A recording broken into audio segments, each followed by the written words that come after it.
Dahil nakauwi kami ng aking husband dito sa Cordoba, hindi namin palalampasin na hindi makapasyal ulit dito sa 10,000 Roses, isa sa pinakasikat na pasyalan dito sa aming lugar. Hindi lang ito guys ang pwede ninyong pasyalan, marami pa po. Mamaya sasabihin ko sa inyo. Ito po pala guys ay nasa Cordoba, hindi po ito sa Cebu City at ang entrance fee po dito is 20 pesos. At ang mga bata naman na 0 to 2 years old, free po sila. Wala silang babayarang entrance fee.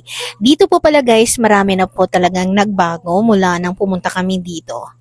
Mabuti na lang at alas 10 na kami pumunta dito. Wala na masyadong tao dito sa harap na para mag-picture, para makapag-picture din kami. So ngayon iikutin ko ito, ipapakita ko sa inyo. 10,000 roses po yan, white roses. Pero hindi po totoong bulaklak yan guys ha. Pero kung dito ka kasi, maganda talaga siyang tingnan. Lalong-lalo na isa ito sa pinakasikat na pasyalan dito sa Cordoba. Tulad ng sinabi ko kanina, hindi lang po itong 10,000 roses yung pwede ninyong pasyalan dito sa Cordoba.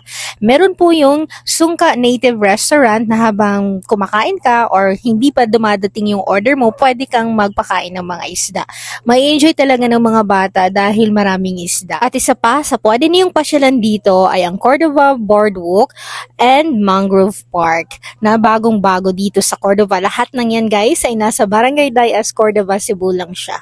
Kung pupunta po pala kayo dito guys, ay huwag niyong kalimutan na umakyat sa taas ng cafe para makita po ninyo yung kabuuan ng 10,000 roses. Meron din po pala sila ditong human drone guys sa baba lang ng cafe na ito. Kung pupunta po kayo dito sa taas, makikita nyo kaagad. Pwede po ninyong i-try, wala po siyang bayad, pero depende na po sa inyo kung magbibigay po kayo. Siyempre naman bilang pasalamat. Bago po kayo pumasok dito, meron pong Lantaw Native Restaurant sa labas.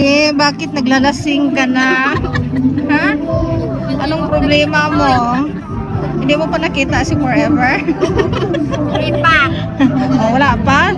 Dito na lang swimming sa Sisilex. Dahil mag-11 PM na, uwi na kami ng Ibabaw. Pero dadaan muna kami dito at mag-picture. Siyempre, lahat ng pwedeng pagpicturean, gagawin talaga namin yan. Paminsan-minsan lang kasi kami nakakapunta dito kahit na malapit lang po ito sa Barangay Ibabaw. Nasa Cordova lang din po kasi kami nakatira. Heto pala guys, at nakasakay na kami ng tricycle. Malapit na kami sa bahay. Hindi ko na na-videohan kanina, so hanggang dito na lang.